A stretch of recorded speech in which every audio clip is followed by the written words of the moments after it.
The scream tore through the palace halls before the guards even had time to react. Cade Ashgrove was already on his feet, his chair knocked backward, his wolf rising so fast under his skin that his claws pushed through his fingertips before he even reached the door. 3 years of silence in this palace, 3 years of empty nights and cold sheets, and now a scream that sounded like it belonged to a memory he refused to let go of. He ran.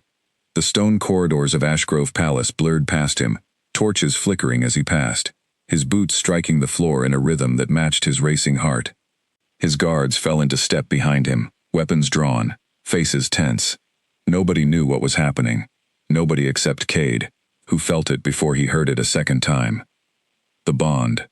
It flared in his chest like a struck match, faint but unmistakable, a thread he had believed was cut 3 years ago, when Lyra Hale disappeared from the face of the earth.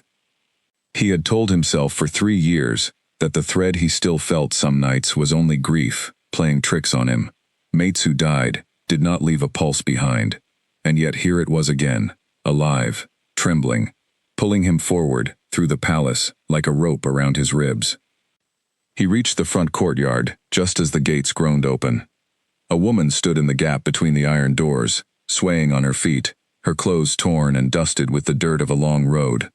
Moonlight caught her face, and for one long moment, Cade forgot how to breathe. It was her. It was Lyra. Older, thinner, her eyes darker with something he could not name, but it was her face, her scent even from this distance, her wolf flickering just beneath her skin, like a candle guttering in wind. The scream had come from one of the kitchen staff who had opened the gate and found a stranger collapsing against the stone. Cade crossed the courtyard in seconds, dropping to his knees beside her as she slid down against the gatepost, her strength gone. Up close, the resemblance was even more unsettling. The same high cheekbones, the same small scar above her left eyebrow, shaped like a crescent moon, that she had gotten as a child sparring with her older brother. The same warm brown eyes, though now they held no recognition of him at all. "Lyra," he said, his voice cracking on the single syllable. 3 years of restrained hope breaking loose, all at once. The woman flinched back from him, pressing herself against the gatepost like a cornered animal. Her eyes darted from his face to the guards behind him, to the towering palace walls rising into the night sky. "I don't know that name," she whispered. "Please, I don't know who you are." Cade's world tilted. He had imagined this reunion 1,000 times in 3 years of sleepless nights. He had imagined anger, tears, relief, even blame. He had never imagined this, his mate, looking at him as though he were a complete stranger, her voice shaking with genuine fear, rather than old affection. "What's your name?" he asked carefully, forcing his voice into something calmer than what he felt inside. She hesitated, her fingers digging into the dirt beneath her, as though the ground itself might steady her. "Ren," she finally said. "My name is Ren." The beta of the pack, a broad-shouldered man named Finn Calloway, arrived at Cade's side, his eyes narrowing as he studied the woman collapsed against the gate. "Alpha," he said quietly. "This could be a trap. An enemy pack could have sent her. The resemblance could be engineered. There are witches out there capable of that kind of illusion." Cade knew Finn was right to be cautious. It was Finn's job to be cautious, to protect the pack from threats that Cade, blinded by hope, might miss. But nothing about the woman in front of him felt engineered.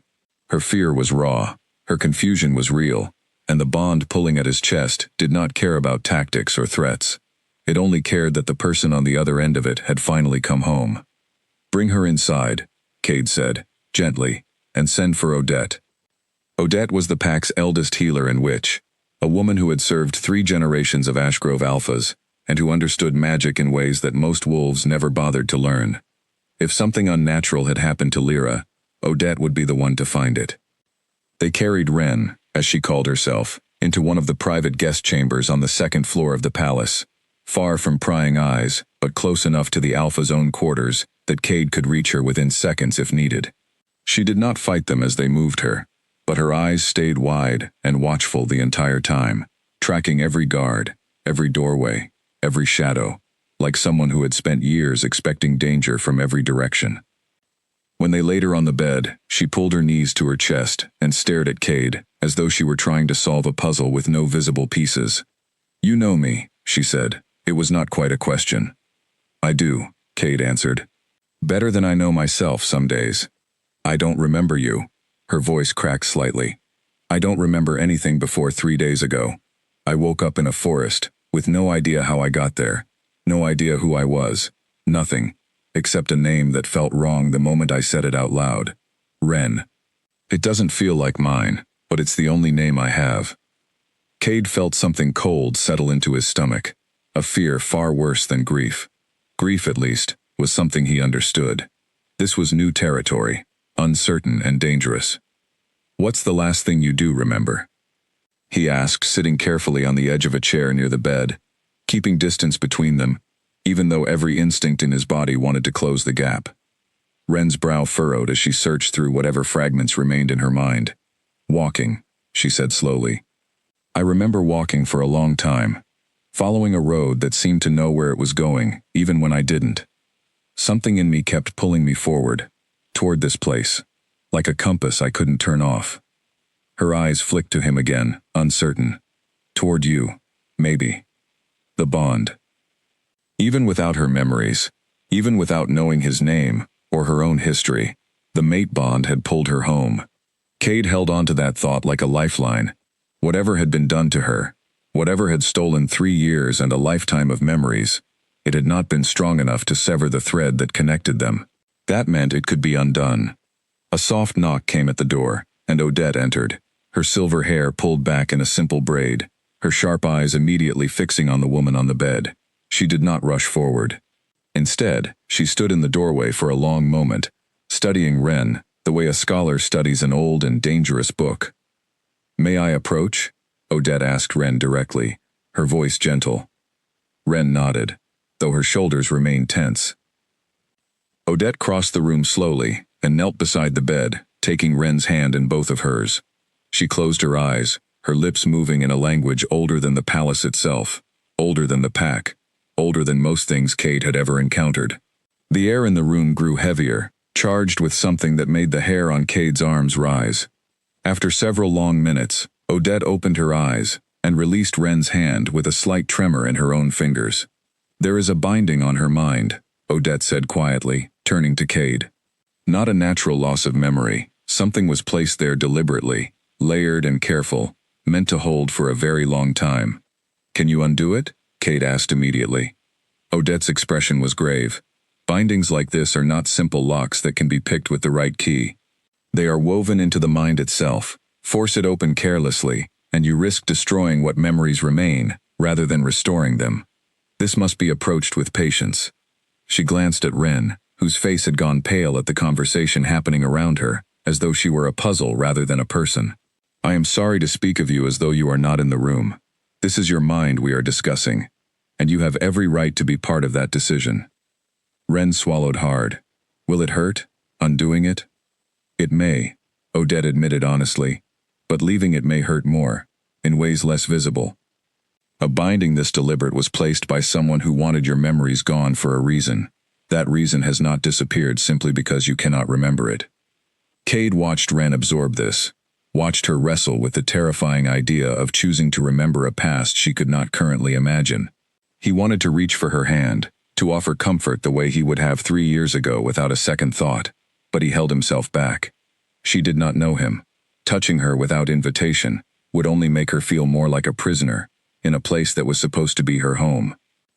I want to remember, Ren finally said, her voice steady, despite the fear still visible in her eyes. Whatever it costs, I would rather know the truth than keep living inside someone else's secret.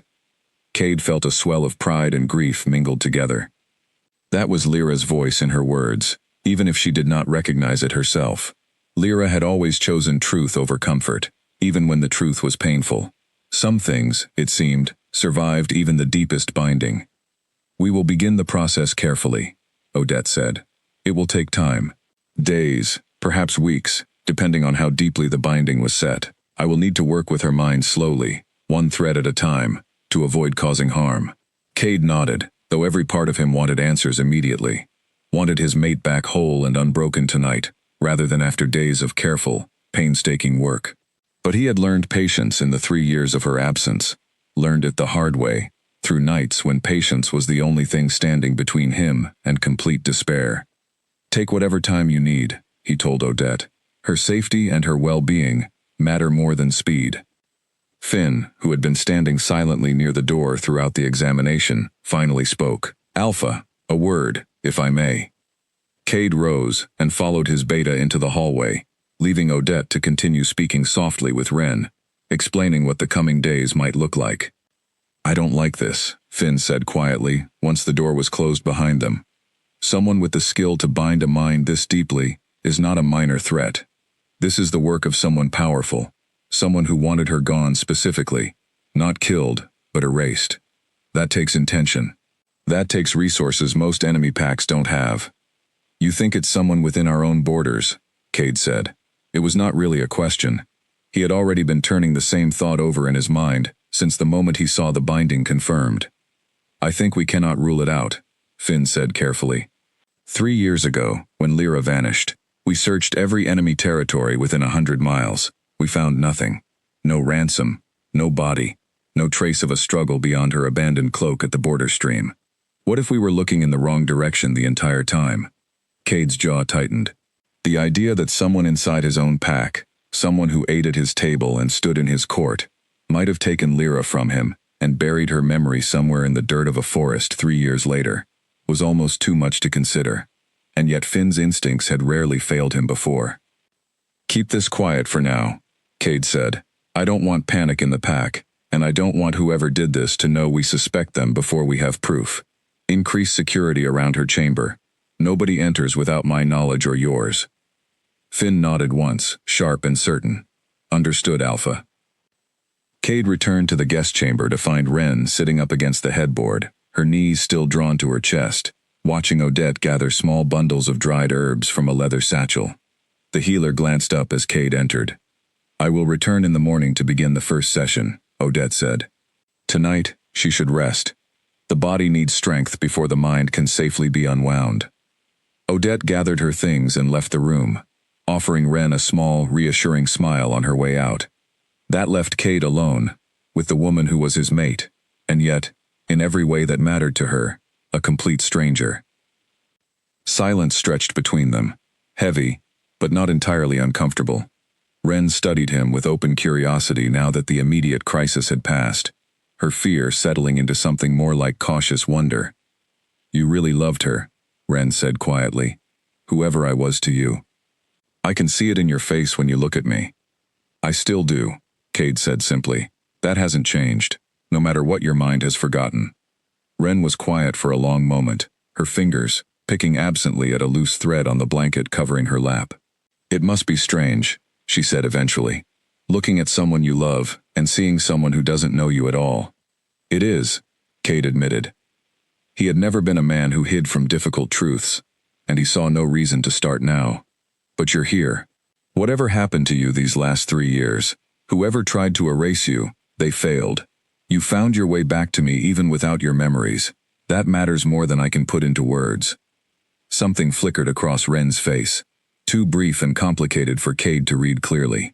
She looked down at her hands, and for a moment, Cade thought he saw her fingers move in a small, precise pattern, as though tying an invisible knot, a motion too practiced to be random. "Can I ask you something?" she said softly, not looking up. "Anything." "Did we have children?" The question hit Cade like a physical blow, though he could not have explained exactly why. He and Lyra had spoken about children before her disappearance, had hoped for them, had planned a future filled with small feet running through palace halls. But they had never been blessed with that particular happiness before she vanished. "No," Cade said slowly. "We didn't. Why do you ask?" Ren's hand drifted, almost unconsciously, to rest against her stomach, and her eyes grew distant, focused on something far beyond the walls of the room. "I don't know," she whispered. It just felt like an important question to ask. Cade watched her carefully, a new and unsettling suspicion beginning to take root in his mind. There was something Ren was not telling him, something buried even deeper than the binding on her memories, something her body seemed to know even when her conscious mind did not. He thought of Finn's warning about enemies inside the pack, about resources and intention, About someone who wanted Lyra gone but not dead. Erased, not eliminated. Why would someone go to such lengths to erase a life rather than simply end it, unless there was something about that life, something growing within it, that they feared enough to hide rather than destroy? Cade did not voice the thought aloud, not yet, not until he had more than a suspicion to work with. But as he watched Ren settle back against the pillows, her hand still resting against her stomach in that same unconscious gesture, he understood with sudden and terrible clarity that the woman who had returned to him tonight was carrying far more than a broken memory. She was carrying a secret that had been kept from both of them for 3 long years, a secret someone had been willing to erase an entire life to protect. And Cade intended to find out exactly what it was, no matter what it cost him. Outside, the moon climbed higher over Ashgrove Palace, indifferent to the storm, quietly gathering within its walls. Somewhere in the pack, among faces Cade trusted every single day, someone knew the truth. Someone had always known. And that someone was about to discover that a mate bond, even broken by 3 years and a stolen memory, was not so easily destroyed. The war Cade thought had ended 3 years ago, when he believed Lyra lost to him forever, had never truly ended at all. It had only been waiting, patient and silent, for the night she walked back through his gates. That night had finally come. Cade did not sleep that night. He stood at the window of his private quarters, watching the guest chamber across the courtyard, where 2 of his most trusted guards stood posted outside Ren's door. He had told himself he would rest once dawn broke, once Odette began the delicate work of unwinding whatever had been done to his mate's mind. But sleep felt impossible with so many questions crowding his thoughts, each one sharper than the last. Who had taken Lyra 3 years ago? Who had bound her memory with skill Odette, herself called dangerous and rare? And what secret was important enough that someone would erase a woman's entire life, rather than simply ending it? By the time the sun rose over the eastern hills, Cade had made a decision. He would not wait passively for answers to come to him. He would search for them himself, starting with the one piece of evidence he had never fully investigated 3 years ago, the abandoned cloak found at the border stream, on the night Lyra disappeared. He found Finn already awake in the war room, poring over old maps and reports from 3 years past, as though he had shared Cade's sleepless night and arrived at the same conclusion. "You're thinking about the cloak too," Cade said, closing the door behind him. Finn looked up, dark circles under his eyes. "I never stopped thinking about it, Alpha. Something about that scene never sat right with me. A cloak, neatly folded on a rock beside the stream, as though someone left it there deliberately, rather than losing it in a struggle. We assumed at the time that Lyra had been ambushed, dragged away before she could fight back. But a fight leaves signs, torn fabric, disturbed earth, blood, even from a minor struggle. We found none of that." "You're saying she wasn't taken by force," Cade said slowly, the implication settling over him like a shadow. "I'm saying it's possible she left willingly, or was led away by someone she trusted enough not to fight," Finn said. "Someone she had no reason to fear until it was too late." Cade's stomach tightened. The idea that Lyra might have walked away from him voluntarily, even under false pretenses, cut differently than the idea of a violent capture. It meant someone close to her, someone she trusted, had betrayed that trust, in the cruelest possible way. Who had access to her that night? Cade asked. Who did she trust enough to follow into the dark without question? Finn hesitated, and Cade recognized the hesitation immediately. Finn was not a man who hesitated over trivial matters. "Say it," Cade pressed. "Counselor Draven," Finn said quietly. He met with her earlier that evening. It's in the old logs, a brief note about a scheduled discussion regarding pack finances. Nothing unusual at the time. But he was one of the last people confirmed to have seen her before she vanished. Cade felt something cold and furious settle into his chest. Draven had served as a counselor to the Ashgrove pack for over 2 decades, a fixture of the court since before Cade had even become Alpha.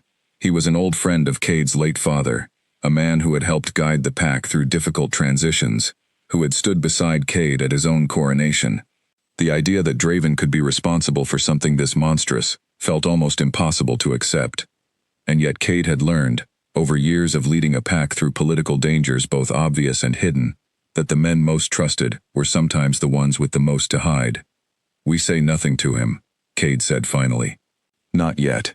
If he is responsible, any hint of suspicion will send him running, or worse, force his hand against Ren, before we can protect her fully.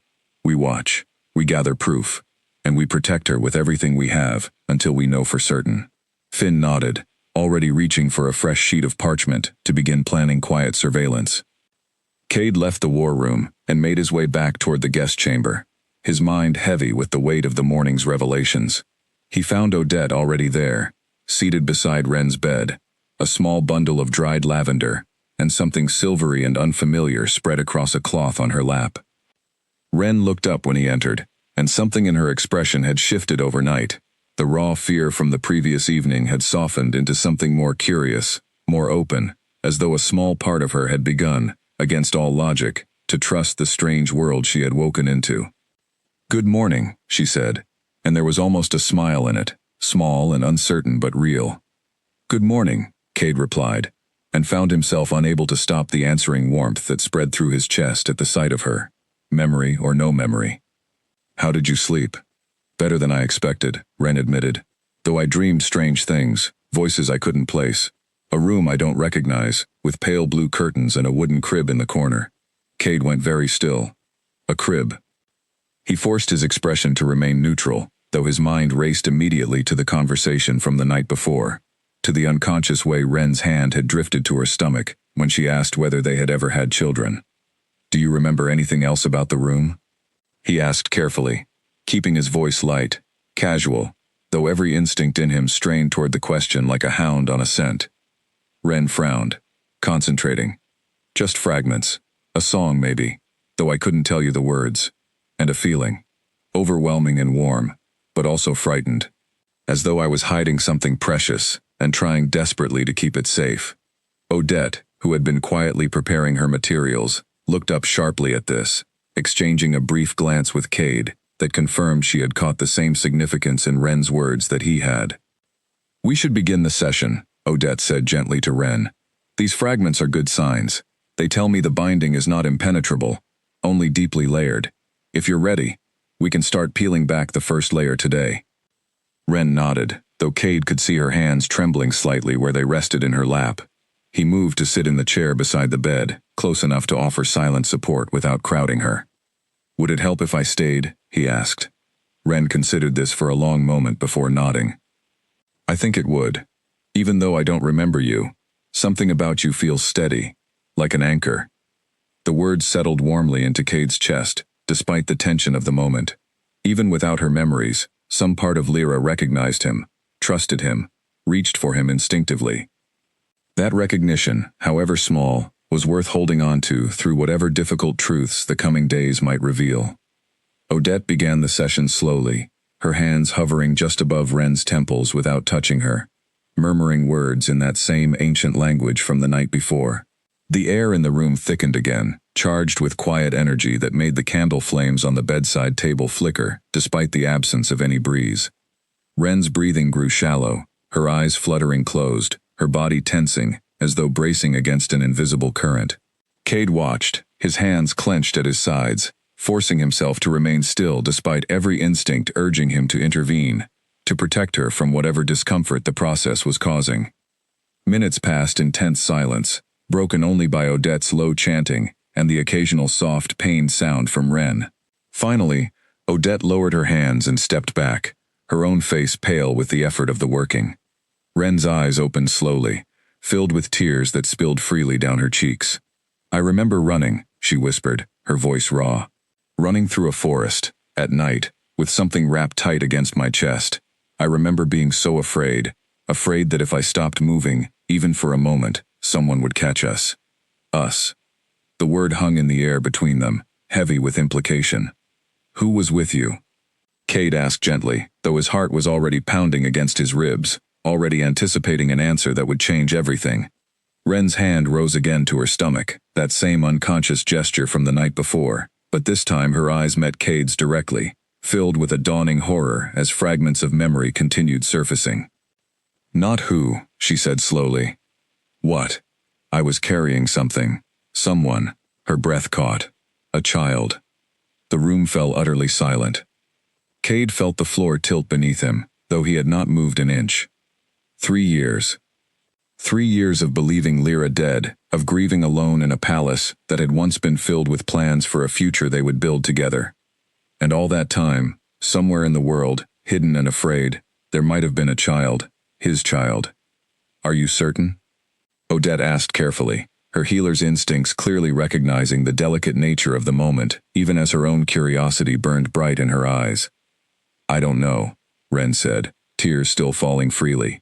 I don't know if it's a true memory, or something my mind is inventing to explain feelings I don't understand. Everything is so fragmented, but it felt real.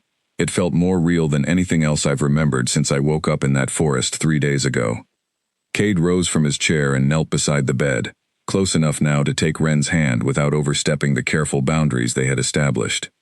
She did not pull away this time. Her fingers curled around his, small and cold, seeking an anchor in the storm of half-formed memories crashing over her. We will find the truth, Cade said, his voice steady, despite the chaos raging inside him. Whatever happened 3 years ago, whatever was taken from you, from us, we will uncover it. I promise you that.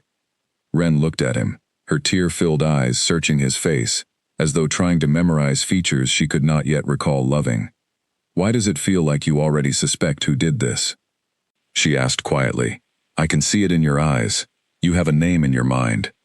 Cade hesitated, unwilling to burden her with suspicions that were not yet proven, unwilling to name a man who had once been trusted by his own father, before evidence made that trust unforgivable.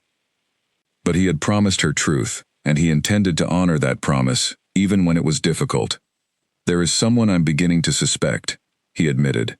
Someone close to the pack, but I have no proof yet. Only pieces that are starting to fit together in ways I don't like.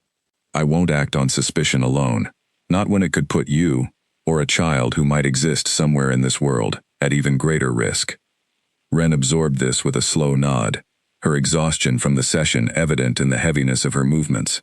Odette, watching closely, gently interjected. She needs rest now, the healer said. The mind can only bear so much unwinding in a single sitting. We will continue tomorrow, and the day after, layer by careful layer, until the full truth surfaces. Cade reluctantly released Ren's hand, though he remained seated beside the bed as she settled back against the pillows, her eyes already growing heavy with the exhaustion of reliving fragments of a stolen life. Before sleep claimed her fully, she spoke one more time, her voice barely above a whisper. If there really is a child, she murmured, I hope, wherever they are, that they're safe. So do I, Cade said quietly, watching her drift into sleep. So do I. He remained in the room long after her breathing evened into the steady rhythm of true rest, his thoughts spinning through possibilities both hopeful and terrifying. A child. His child, possibly, hidden somewhere in the world for 3 years, raised by strangers, or worse, kept in conditions Cade could not bear to imagine. He thought again of Draven, of the counselor's easy smiles and steady counsel across 2 decades of service, and wondered how deep the betrayal truly ran. If Draven had orchestrated Lyra's disappearance to prevent an heir from being born who might threaten the established order of the pack, as Finn had begun to suspect, then a living child would represent the one piece of evidence Draven could never allow to surface. Which meant that somewhere out there, a child who did not yet know their own name, or their own danger, might be living on borrowed time, protected only by distance and secrecy, from a man determined to erase every trace of Lyra's bloodline. Cade rose from his chair and crossed to the window, staring out at the packlands stretching toward the horizon, forests and hills he had sworn to protect since the day he became Alpha. Somewhere within that vast territory, or perhaps far beyond its borders, a piece of his family waited to be found. He would not rest, would not stop, until he found them. Behind him, Ren stirred slightly in her sleep, murmuring something too soft to fully catch, though Cade thought he heard a single word threaded through her dreams. Ivy.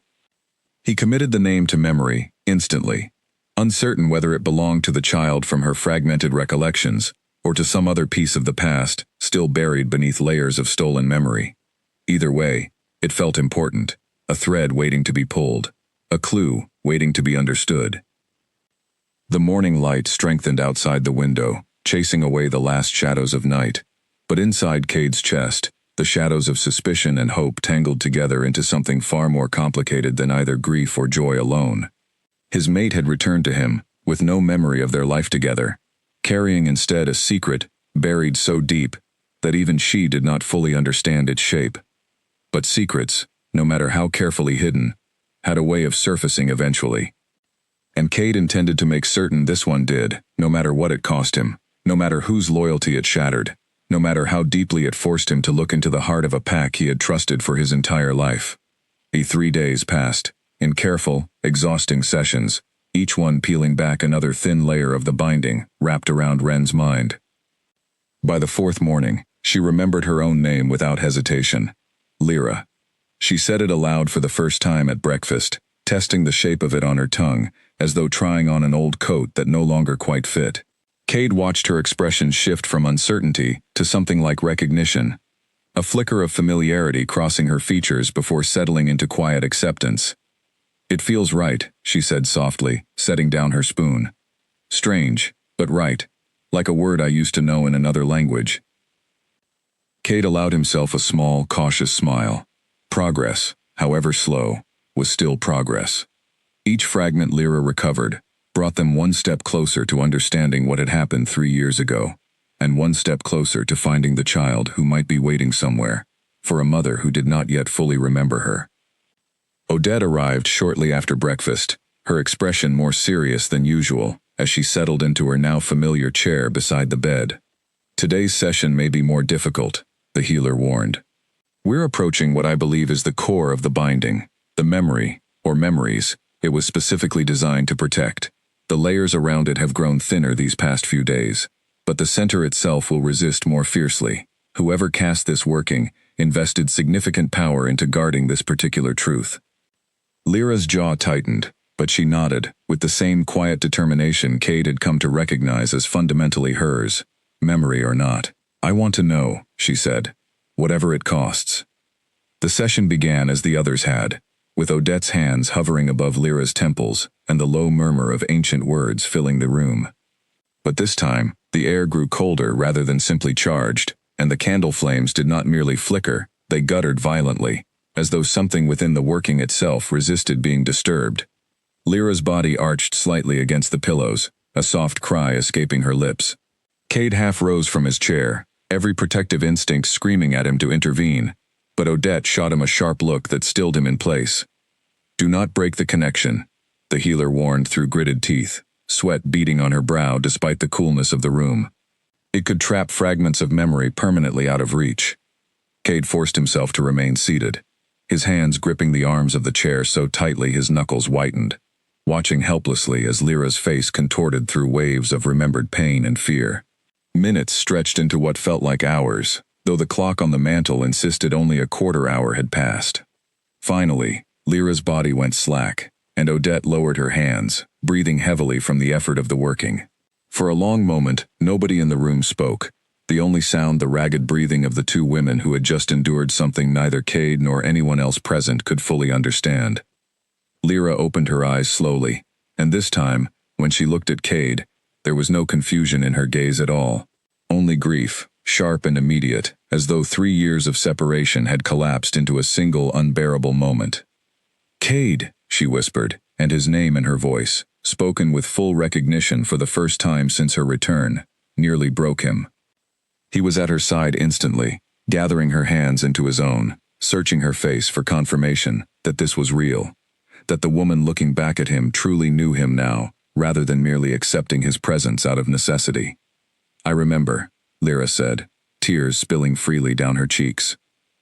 "I remember everything, the night I disappeared, why I ran, what I was protecting." Cade's heart pounded so hard he could feel it in his throat. "Tell me," he said gently, "whatever you remember, whenever you're ready." Lyra took a shaking breath, her fingers tightening around his. "Draven came to me that night," she began, confirming the suspicion Cade and Finn had quietly nursed for days. "He told me he needed to discuss something urgent, something regarding the pack's future that he didn't want to bring before the full council yet. I trusted him. Everyone trusted him. He had known your father. He had stood beside you at your coronation." Her voice broke slightly. "I had no reason to fear him." Cade nodded, encouraging her to continue despite the fury building steadily beneath his calm exterior. He took me to a private room in the old eastern wing, away from the main halls, Lyra continued. And there, he told me things I had never suspected, things about the old pack laws, about bloodlines and prophecy. He said that if our line produced an heir, a child carrying both our bloodlines fused together, that child would possess power, capable of reshaping the entire pack hierarchy. Power that could threaten the careful balance he and certain other council members had spent decades maintaining. Odette, still recovering from the exertion of the session, listened with sharp attention, her healer's mind already working through the implications of ancient bloodline magic that few in the pack still remembered or understood. I told him he was wrong to fear a child, not yet even conceived, Lyra went on, her voice hardening with old anger, resurfacing alongside the memory. But he wouldn't listen. He told me I had a choice. I could stay, and he would ensure I never carried a child at all, through means he did not fully explain, but that terrified me all the same. Or I could disappear, taking whatever future children we might have had far from the pack's reach, protecting them from a war I hadn't even known was brewing beneath the surface of our own home. Cade felt sick with the weight of the betrayal settling over him. Draven had not simply taken Lyra from him. Draven had forced an impossible choice upon her, using threats against a future they had not yet even begun to build, and Lyra had chosen the only path that protected the people she loved most, even at the cost of losing everything herself. I ran that same night, Lyra continued. I left my cloak by the stream deliberately, hoping it would look like I had been taken by force rather than leaving of my own will, hoping it would protect you from Draven's suspicion that you knew anything about my departure. I didn't want him turning his attention toward you next. You protected me, Cade said quietly, understanding now the full weight of the sacrifice she had made alone, without him, believing it was the only way to keep him safe from a threat neither of them had fully understood at the time. I ran for months, Lyra said, changing my scent, staying far from any pack territory, living as a lone wolf, in places Draven's reach couldn't easily follow. And then I discovered I was already carrying our child, conceived before that terrible night, before I even knew I needed to run. Her hand drifted once more to her stomach, that same unconscious gesture Cade had noticed since her very first night back in the palace. I gave birth alone, in a small village far from Ashgrove territory. A daughter. Cade's breath caught. A daughter. Somewhere in the world he had a daughter, nearly 3 years old now, who had never known her father, who had grown up hidden away from the family and legacy that should have been hers by right. Her name is Ivy, Lyra said, confirming the fragment Cade had heard whispered in her sleep days earlier. I left her with a trusted family in that village, people who owed me a debt from years before, and who agreed to raise her as their own, until it was safe for me to return for her. I told myself I would come back within a year, once I understood the full scope of the threat, and found a way to neutralize it. What happened? Cade asked, though he already dreaded the answer. Draven found me, Lyra said, her voice dropping to barely a whisper. Not immediately, but eventually, months after I left Ivy in that village. He must have had trackers searching for me the entire time. He confronted me in a forest, not far from where I now realize I woke up 3 days ago. He didn't try to kill me. He said killing me would only create a martyr, would only draw more attention to a bloodline he was trying to erase quietly rather than dramatically. Her hands trembled in Cade's grip. Instead, he had someone bind my memory. Everything about you, about Ashgrove, about Ivy, sealed away so deeply that even I couldn't access it. He left me in that forest to wander without purpose, believing that eventually I would simply fade into obscurity, forgotten by everyone including myself. Cade's fury, carefully restrained throughout the painful recounting, finally broke loose in a low, dangerous growl that rattled the windows of the room. 3 years, 3 years of grief, of believing his mate dead, all orchestrated by a man he had trusted since childhood, a man who had sat at his father's side, and later at his own, offering counsel that Cade had valued and respected, without ever suspecting the depth of betrayal hidden behind those familiar, trusted eyes. Where is she? Cade demanded, his wolf pressing dangerously close to the surface, barely restrained by sheer force of will. The village where you left Ivy. Do you remember where it is?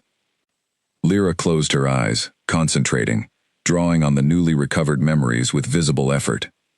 Millbrook, she said finally. A small village, 3 days' ride north, past the river crossing. The family who took her in are called the Ashfords, Callum and Nora Ashford.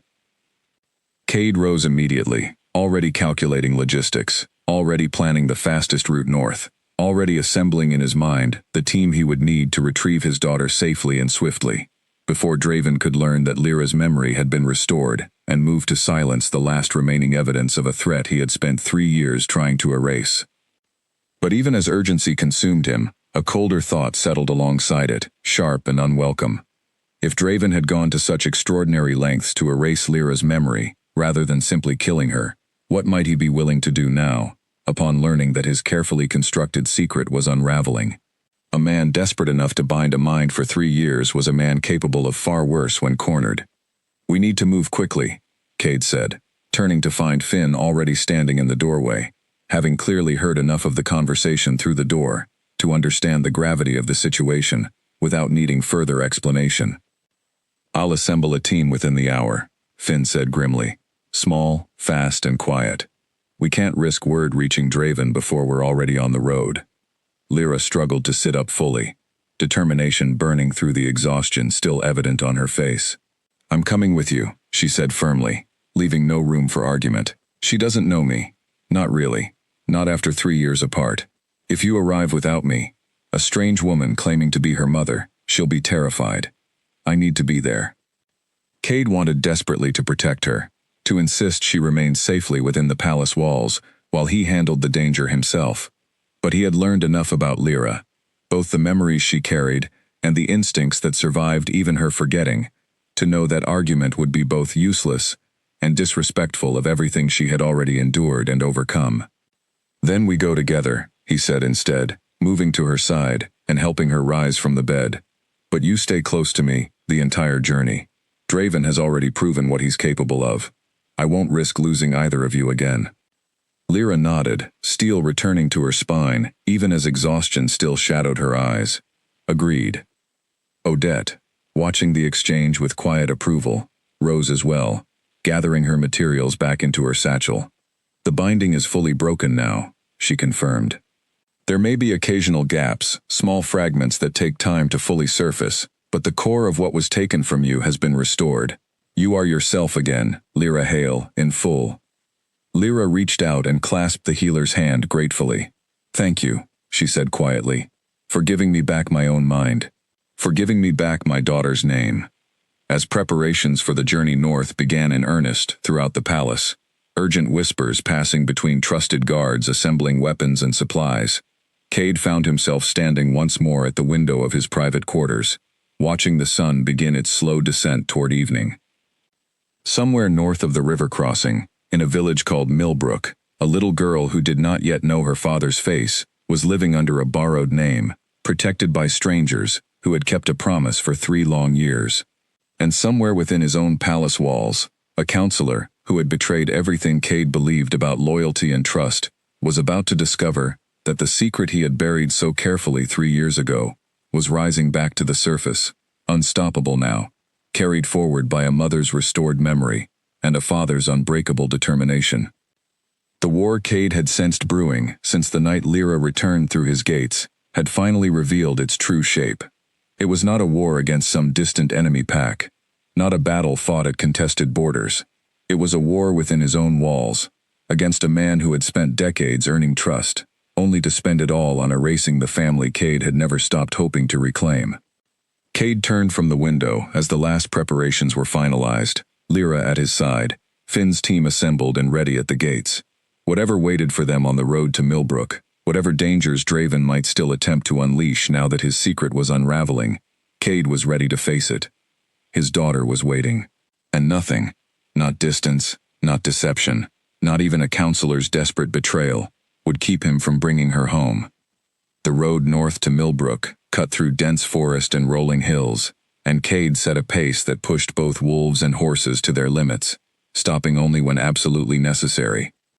Lyra rode beside him, her strength returning with each passing mile despite the exhaustion of the memory recovery sessions just days before. Finn led the small team from the front, 6 of the pack's most trusted warriors flanking them on all sides, eyes constantly scanning the tree line for any sign of pursuit or ambush. By the end of the first day, Cade allowed himself to believe they might reach Millbrook without incident. That belief shattered on the morning of the second day, when Finn's second-in-command, a sharp-eyed tracker named Callan, returned from a brief scouting run with troubling news.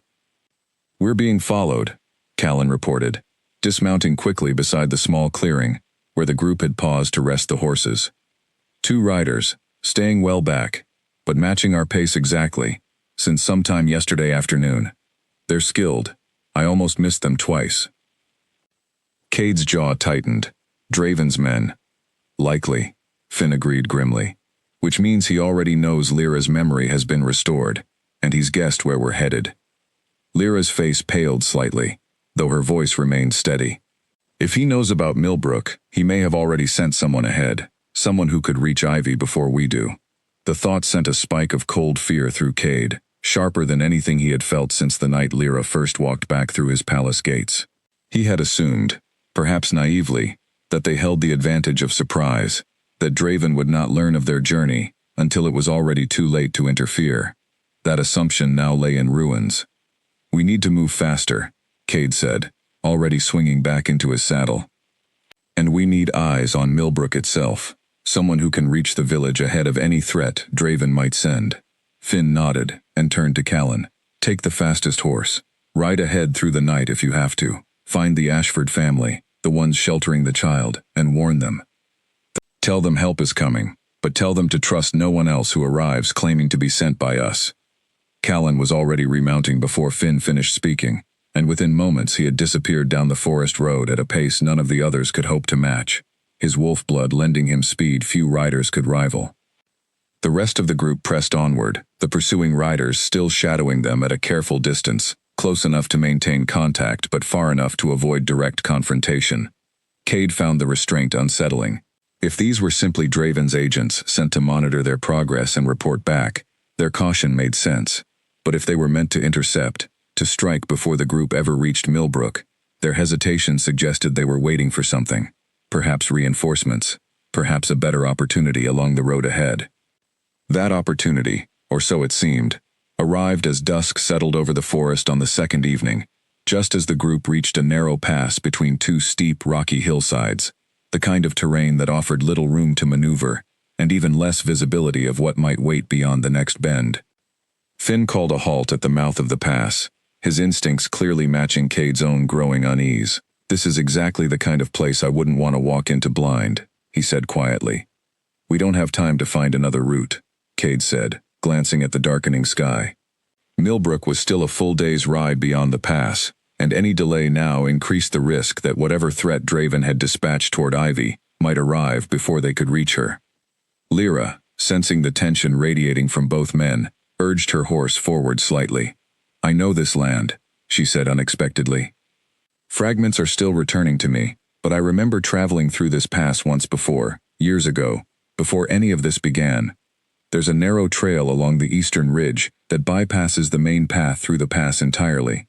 It's rougher terrain, but it would let us avoid whatever might be waiting below." Cade studied her carefully, weighing the risk of trusting a memory still fragmented and uncertain against the very real danger of walking directly into a potential ambush. But something in Lyra's certainty, the same quiet confidence that had always characterized her judgment before her disappearance, convinced him. "Lead the way," he said. The Eastern Ridge Trail proved every bit as rough as Lyra had warned, narrow and littered with loose stone, forcing the group to dismount and lead their horses carefully along sections too treacherous to ride. But it accomplished exactly what Lyra had promised, carrying them well above and around the pass below, where Cade caught brief glimpses through gaps in the tree cover of movement along the main road, shapes that had not been visible from their original approach. "There," Finn murmured, crouching low beside Cade at one such gap, pointing toward a cluster of figures gathered near the narrowest point of the pass below. At least 4 riders, positioned exactly where they'd have the best chance of trapping us between the rock walls. Cade felt a grim satisfaction alongside his relief. Lyra's instinct, her half-remembered knowledge of terrain from a life she was still piecing back together, had likely just saved every member of their group from a carefully planned ambush. They don't know we've bypassed them, Cade said quietly. Which means we still hold whatever advantage remains. We keep moving, and we don't slow down until we reach Millbrook. The group pressed on through the night, exhaustion mounting with every passing hour, but urgency drove them forward regardless. Dawn found them descending from the ridge trail back toward the main road, now well beyond the ambush point, the village of Millbrook finally visible in the distance, nestled in a shallow valley beside a wide, slow-moving river.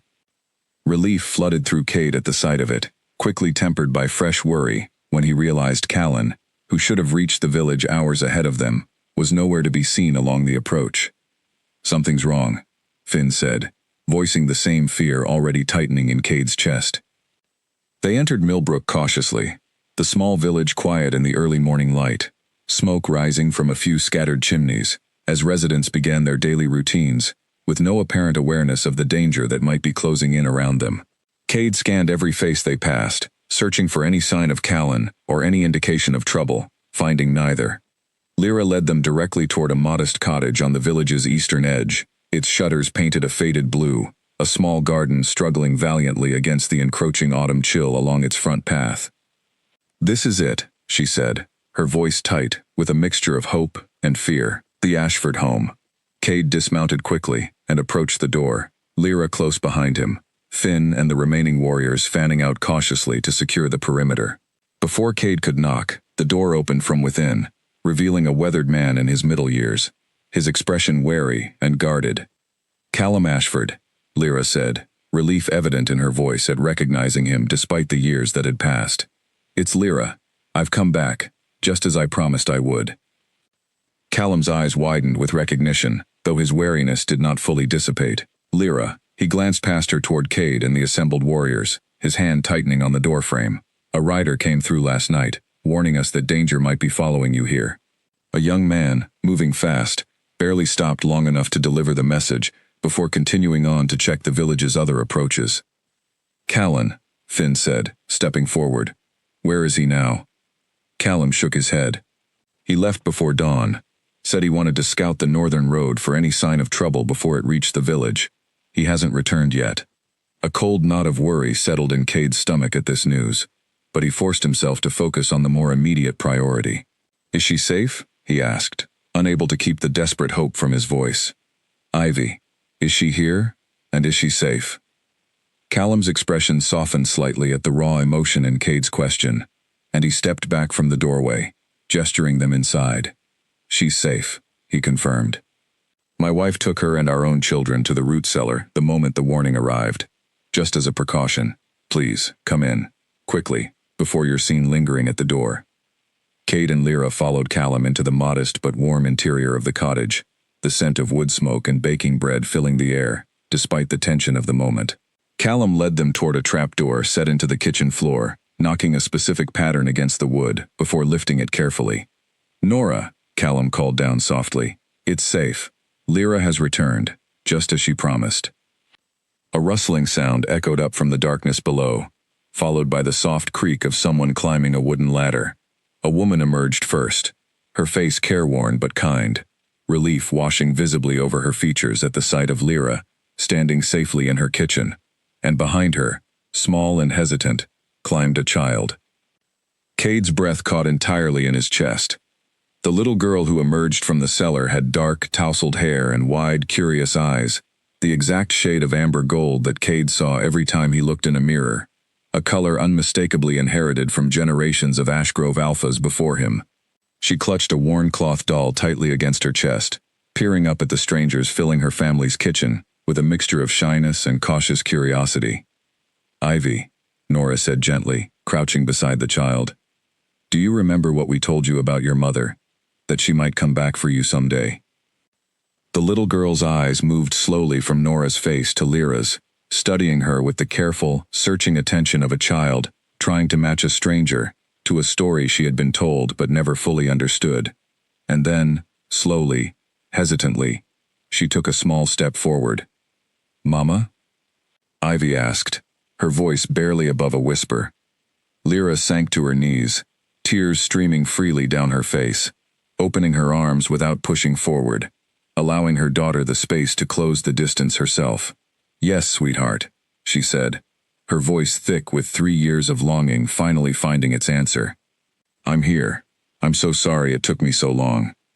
Ivy crossed the remaining distance and threw herself into her mother's arms, and Cade watched the reunion with a fullness in his chest he had no words adequate to describe. Gratitude and love and fierce protectiveness, all tangled together into something overwhelming. But even as the tender moment unfolded, Cade's warrior instincts refused to fully relax. Callan was still missing. Draven's men were still somewhere in the region, having discovered their bypass of the ambush, and likely adjusting their approach even now. And a counselor, desperate enough to bind his mate's memory for 3 years, would not simply give up upon learning his secret had finally surfaced. The danger was not over. If anything, Cade suspected, the most difficult part of this fight was only just beginning. He knelt slowly beside Lyra and their daughter, offering Ivy a gentle smile, despite the tension still coiled tight beneath his calm exterior. "Hello, Ivy," he said softly. "My name is Cade.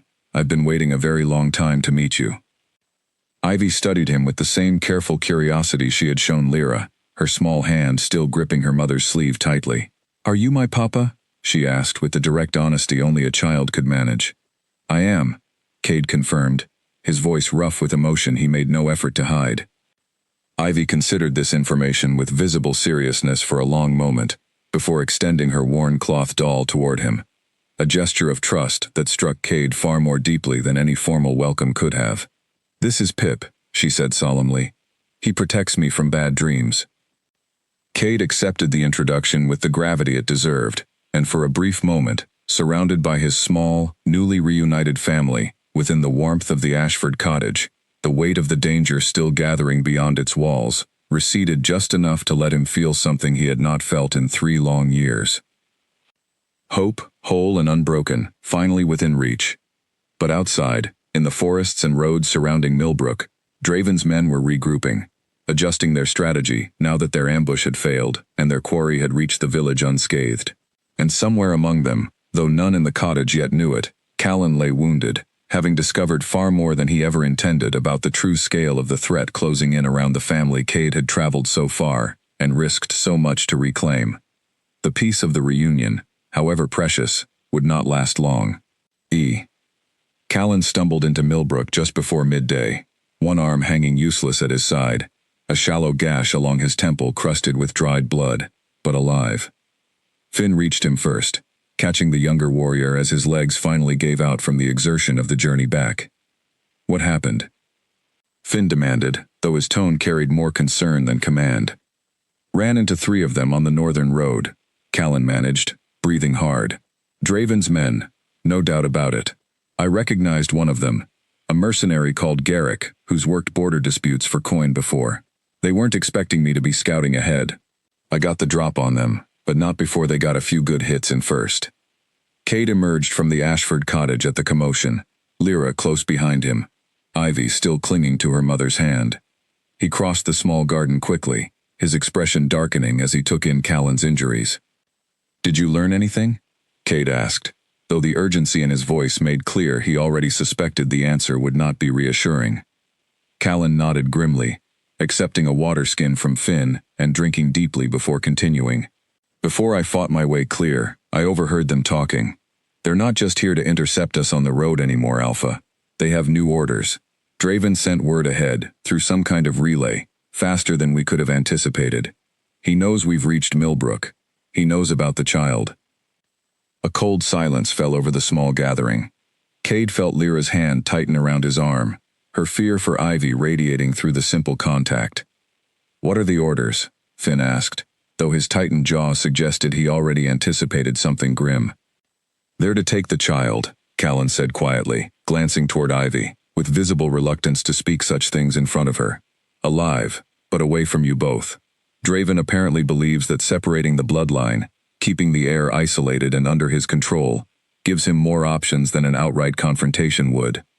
Cade's wolf surged violently beneath his skin at the thought, a low growl escaping him before he could fully master his control. The idea of Draven's men laying hands on his daughter, taking her from the family that had only just been reunited, ignited a fury more absolute than anything Cade had felt in the entirety of his life as Alpha. "Nora," overhearing the exchange from the cottage doorway, quickly ushered Ivy back inside, with gentle but firm insistence, shielding the child from the frightening details of the conversation unfolding in her family's garden. "How many men does Draven have in the region?" Cade asked, once Ivy was safely out of earshot, forcing himself back toward calm, calculated thinking, despite the fury still burning beneath his composure. "I only encountered 3 directly," Callan said. "But given how quickly word reached them, and given the ambush we bypassed in the pass, I'd guess at least 8 to 10 total, possibly more if he's called in additional resources since learning Lyra's memory was restored." Finn was already moving, calling orders to the remaining warriors to establish a defensive perimeter around the village, positioning trusted fighters at key approaches while keeping their presence as discreet as possible to avoid alarming the peaceful residents of Millbrook, who had no idea their quiet village had become the center of a dangerous confrontation. "We can't simply wait for them to come to us," Cade said, pulling Finn aside as the preparations continued around them. "Draven's men have the advantage of choosing their moment. We need to force his hand instead, on our terms rather than his." "What are you thinking?" Finn asked. Cade's mind raced through possibilities, weighing risk against necessity. If Draven's true goal was always to prevent our bloodline from threatening the established pack hierarchy, then his entire plan depends on secrecy. He's operated in shadows for 3 years, specifically because open confrontation would expose him to the council, to the very laws he claims to be protecting. If we can capture proof of his involvement, proof solid enough to bring before the full council, we strip away the shadows he's been hiding in. "You want to capture one of his men," Finn said, understanding immediately. "Someone who can testify to his orders." "Garrick," Cade said. The mercenary Callan recognized. If he's worked for Draven before under his own name, there may already be a paper trail connecting them. If we can take him alive and force honesty from him, we have exactly the proof we need to end this permanently. Not just for today, but for good. Finn considered this carefully before nodding. "Risky, but sound. I'll organize a small team to move on their position, before they have a chance to organize their own assault on the village." As the warriors finalized their strategy, Lyra approached Cade, her expression a careful mixture of fear and fierce determination. "I want to help," she said. "I know this land. I know how Draven thinks, at least a little, after everything he told me the night he first threatened me. Let me be useful, rather than simply hiding with Ivy, while others fight for her safety." Cade wanted desperately to insist she remain safely within the cottage, protected alongside their daughter, but he recognized the same stubborn resolve in her eyes that had once made her one of the pack's most capable diplomats before her disappearance. Denying her a role in protecting their family would not honor the woman she truly was, memory restored or not. "Stay close to me," he said finally, "and if I tell you to retreat to the cottage, you go without argument. Ivy needs at least one of us safe and unharmed, no matter what happens today." Lyra nodded, accepting the condition without complaint. The small strike team, consisting of Cade, Finn, Lyra, and 4 of the pack's most experienced warriors, moved out from Millbrook shortly after, tracking the trail Callan had left during his earlier confrontation, following signs of passage through the forest that led steadily north toward what Callan believed was Draven's men's staging position. They found it just before dusk, a small hidden camp nestled within a rocky outcropping, barely visible from the surrounding forest, smoke from a carefully banked fire, the only clear sign of its presence. Cade counted 7 men moving about the camp from their concealed observation point, more than Callan's initial estimate, but still manageable, given the element of surprise they still possessed. "There," Finn whispered, pointing toward a broad-shouldered man near the camp's center, directing the others with clear authority. "That's Garrick." Cade studied the mercenary carefully, noting the confident, practiced way he moved among his men, clearly a leader accustomed to command. Taking him alive, without alerting the rest of the camp until it was too late to organize an effective defense, would require precision and coordination. "We take him quietly," Cade instructed the group in low tones. "No unnecessary confrontation with the others if we can avoid it. Speed and surprise are our advantage here." The plan unfolded with careful precision as darkness fully settled over the forest. 2 of the warriors circled wide to create a distraction along the camp's northern edge, drawing several of Garrick's men away to investigate a suspicious noise deliberately created, to lure them from position. In the resulting confusion, Cade, Finn, and the remaining warriors moved swiftly through the gap, converging on Garrick himself before he fully registered the threat closing in around him. The confrontation was brief but tense, Garrick's initial resistance quickly overwhelmed by the combined strength and coordination of Cade's team. Within minutes, the mercenary leader found himself restrained and disarmed. His remaining men either fled into the darkness or captured alongside their leader. "You're making a mistake," Garrick spat, as Finn secured his bindings, though the confidence in his voice wavered noticeably, beneath the visible fear of having been so thoroughly and swiftly outmaneuvered. "The only mistake here," Cade said, stepping forward with barely controlled fury radiating from every line of his posture, "was Draven believing he could threaten my family and hide behind hired hands rather than facing me himself." Garrick's eyes flickered with something like calculation, despite his restrained circumstances. "What happens to me if I talk?" he asked, the practical instincts of a mercenary clearly beginning to override his loyalty to an employer who had left him exposed and captured in a forest, far from any protection. "That depends entirely on how useful your talking proves to be," Cade said. "Tell me everything about your arrangement with Counselor Draven. Written orders, payment records, anything that proves his direct involvement in orchestrating threats against my mate and my daughter. Do that, and I'll ensure you're treated with more mercy than you likely deserve. Refuse, and you'll face judgment as an accomplice to crimes against the Ashgrove bloodline, crimes that carry considerably harsher consequences." Garrick's jaw worked silently for a moment, calculation clearly warring with whatever remaining loyalty or fear of retribution he still held toward Draven. Finally, self-preservation won out. "There's a ledger," he said. "Draven doesn't trust verbal agreements. Keeps written records of every payment, every instruction, hidden in a false bottom of his study desk back at Ashgrove Palace. I've seen it myself when collecting payment for previous jobs. It has everything. Dates, amounts, specific instructions regarding your mate 3 years ago and regarding the child now." Cade felt a surge of grim satisfaction at this revelation, exactly the kind of concrete evidence that could bring Draven's carefully constructed deception crashing down before the full Pack Council, evidence that would leave no room for denial or manipulation. "You'll come with us," Cade said, "back to Ashgrove Palace, where you'll repeat everything you've just told me before witnesses who can verify your testimony against whatever the ledger reveals." As Finn and the warriors secured the remaining prisoners for the journey back toward Millbrook, Lyra moved to Cade's side, relief evident on her face, despite the tension of the confrontation they had just survived. "We have him," she said softly. "After 3 years, we finally have proof."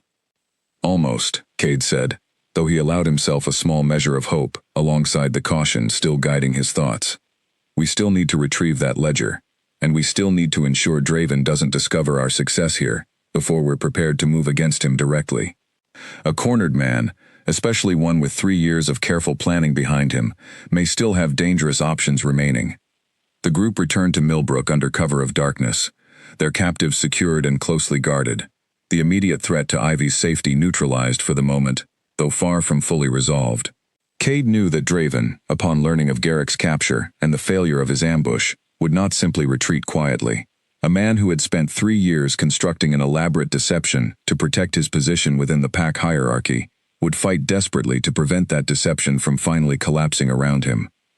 The confrontation that had been building since the night Lyra first walked back through Ashgrove's gates was rapidly approaching its final, decisive moment. And Cade intended to ensure that when it arrived, justice would finally be served, not just for the 3 years stolen from his family, but for the countless other threats Draven's unchecked ambition might have posed to the Pack's future had his scheme succeeded entirely. The journey back to Ashgrove Palace took 3 days, every mile heavy with anticipation of the confrontation waiting at its end. Cade sent a fast rider ahead under cover of night, carrying strict instructions to a small circle of council members he trusted absolutely, men and women who had served the Pack with integrity throughout his reign and his father's before him. The message was simple but urgent, requesting a full council session upon Cade's return, with no advance explanation of the reason, to avoid any possibility of word reaching Draven prematurely. Lyra rode beside Ivy for much of the journey, the little girl perched carefully in front of her mother, growing steadily more comfortable with the strange new world she had been thrust into. Cade found himself watching them often, memorizing small moments he had missed over 3 stolen years. Ivy's delighted laughter at the sight of a deer bounding through the trees, her curious questions about the palace she would soon call home, her small hand reaching instinctively for her mother's during moments of uncertainty. Garrick and his captured associates traveled under close guard, secured but treated with the measured fairness Cade had promised, understanding that their cooperation remained valuable for the confrontation still ahead. They arrived at Ashgrove Palace late in the afternoon, on the 3rd day, the towering stone walls a welcome sight after the tension of the journey. Finn immediately dispatched trusted guards to secure the eastern wing, where Draven's private study was located, under the careful pretense of routine maintenance, ensuring no opportunity existed for the counselor to discover the ledger's exposure before the council session could be properly convened. Cade found Draven in the palace's main hall that evening, engaged in what appeared to be an entirely ordinary conversation with 2 junior council members about upcoming harvest allocations. The counselor's expression, upon noticing Cade's return, carried the same warm, familiar smile that had greeted Cade throughout his entire life, a smile Cade now understood to be nothing more than a carefully maintained mask over decades of calculated betrayal. "Alpha," Draven said, inclining his head respectfully. "I trust your journey was productive. The staff mentioned you'd traveled north rather unexpectedly."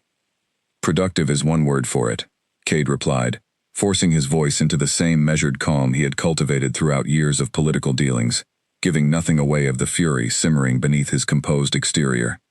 "I've called a full council session for tomorrow morning. Your presence is required." Something flickered briefly across Draven's face, too quick for most observers to catch, but Cade had spent the last several days anticipating exactly this reaction, watching for the smallest crack in the counselor's practiced composure. It was there, gone almost as quickly as it appeared, but unmistakable to eyes that finally knew what to look for. "Of course," Draven said smoothly, his smile never wavering. "May I ask the nature of the session?" "Tomorrow," Cade said simply, offering no further explanation, before continuing past him toward the private wing, where Lyra and Ivy waited. That night, Cade posted additional guards throughout the palace, ostensibly as routine security following their journey, though every assignment was carefully calculated to ensure no opportunity existed for Draven to flee, to destroy evidence, or to attempt any final desperate move against Cade's newly reunited family before the council could convene.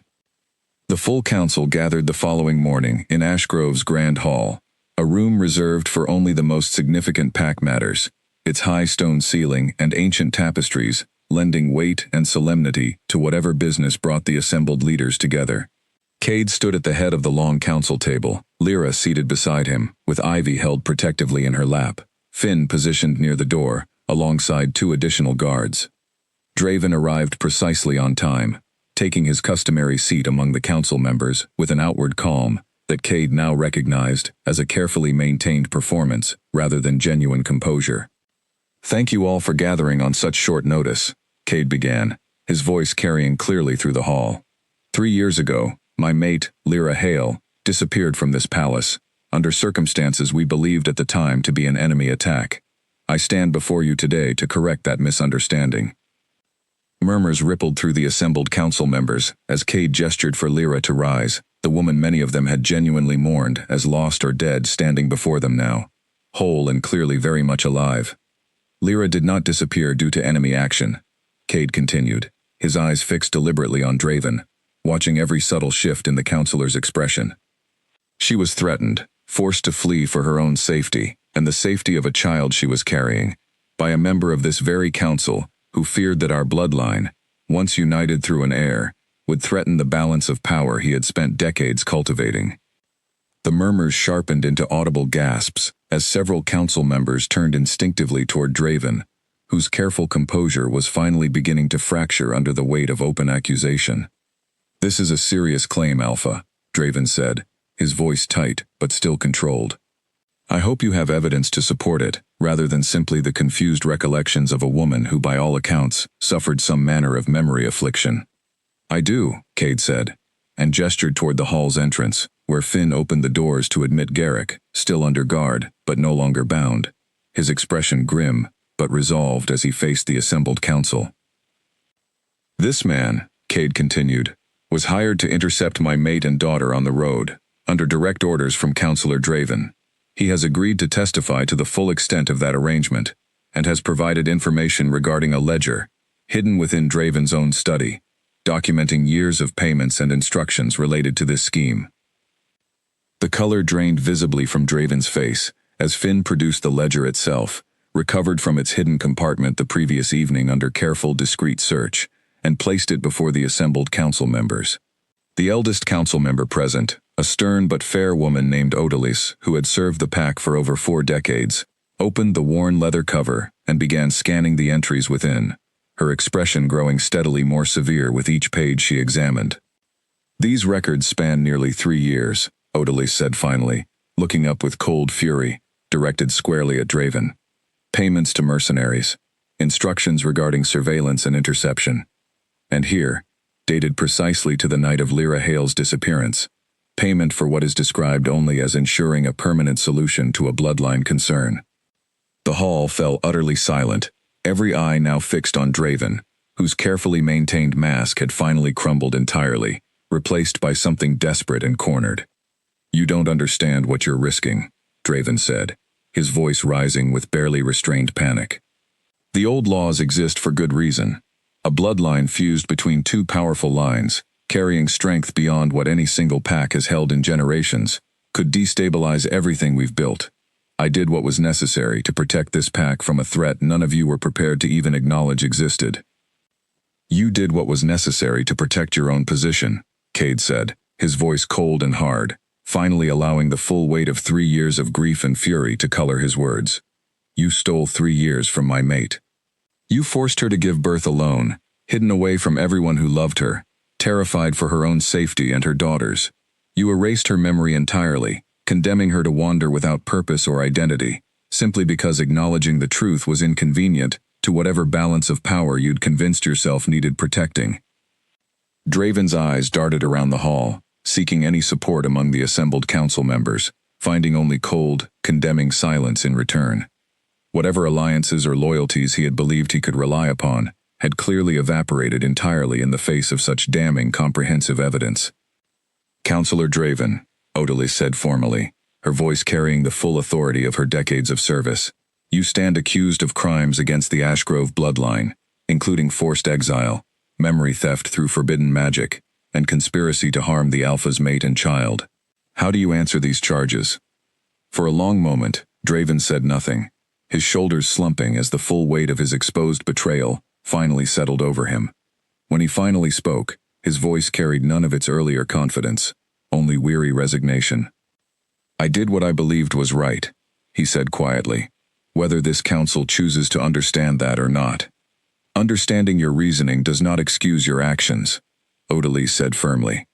"The council will deliberate on appropriate consequences, but I believe I speak for every member present when I say that immediate removal from your position and confinement pending full judgment is the only acceptable course while that deliberation proceeds."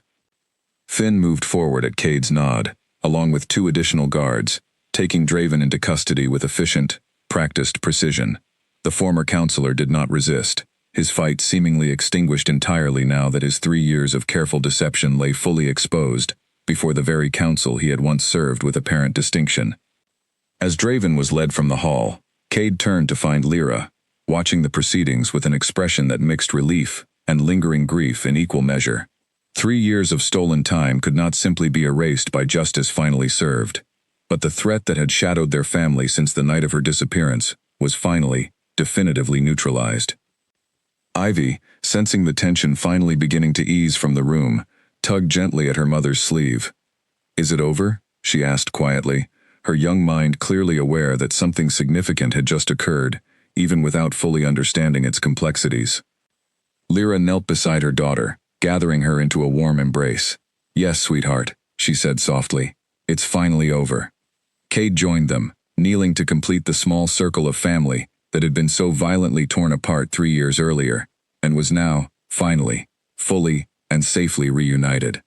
Around them, the council members began quiet discussions regarding the formal judgment Draven would face, but for this brief moment, Cade allowed himself to simply exist within the reality he had feared he might never reclaim. His mate, whole and remembering. His daughter, safe within his arms for the first time. And a threat that had haunted 3 years of his reign, finally and completely ended.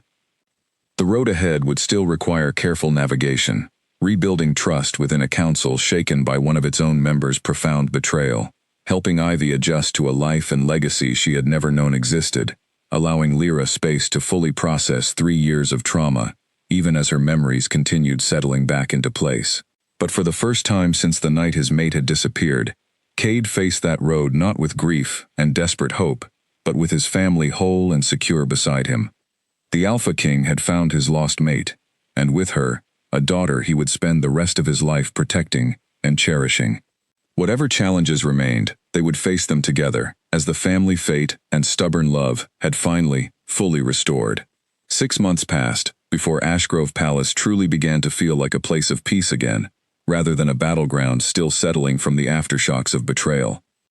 Draven's formal judgment had come swiftly following the council session that exposed him, a unanimous decision stripping him of all titles and privileges within the pack, and confining him to permanent exile from Ashgrove territory, forbidden ever to set foot within its borders again, under threat of severe consequence. It was, Odalis had explained to Cade privately, a mercy the council felt was owed to a man who had once served with genuine distinction, before allowing fear and ambition to corrupt his judgment so completely, though few among the council pretended his crimes deserved anything approaching true forgiveness. Cade had accepted the judgment without argument, understanding that vengeance, however satisfying it might have felt in the raw aftermath of Draven's exposure, would not undo 3 stolen years or heal the wounds still lingering within his small family.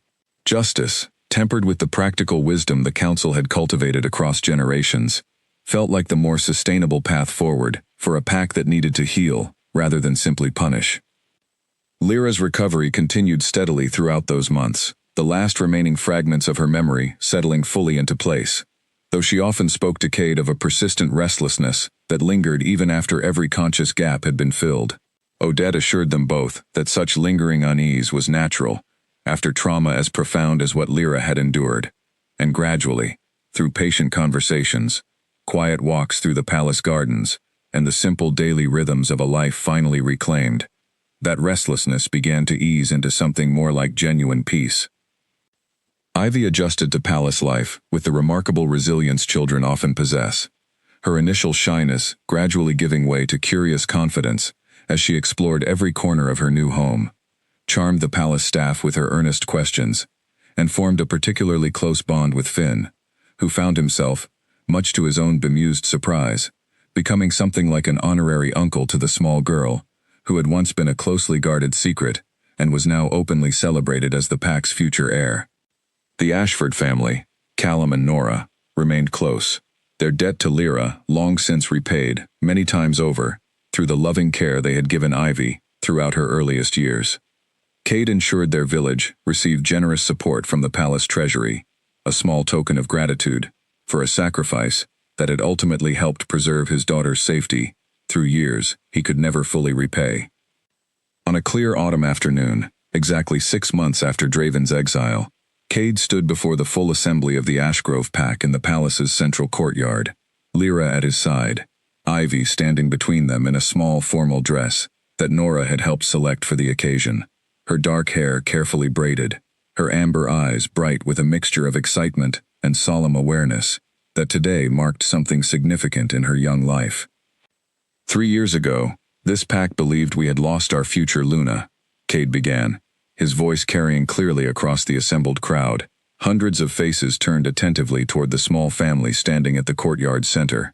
We mourned her, uncertain of what that loss meant for our pack's future, for the legacy we hope to build together. Today, I stand before you not only to formally welcome Lyra Hale back as Luna of Ashgrove, but to introduce someone many of you have already met these past months with warmth and welcome.